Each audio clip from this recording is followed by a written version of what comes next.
Okay, I'll just show you how to play music from your mobile through the Bluetooth audio system in this 2017 Hyundai iX20. So, onto music.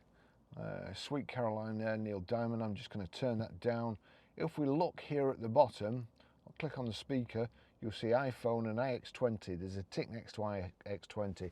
That means anything, any music that plays on this or any audio, whether it be a YouTube soundtrack, Spotify, Prime Music, and all the others, the sound will come through the speakers in here if you've got this set correctly. So we'll just go back to the record. I'm going to click play, but it is turned down. Over to the system, click on media. Now media there, it's showing Sweet Caroline, Neil Diamond, and that's playing at the moment. If I turn that up, and then I turn this up,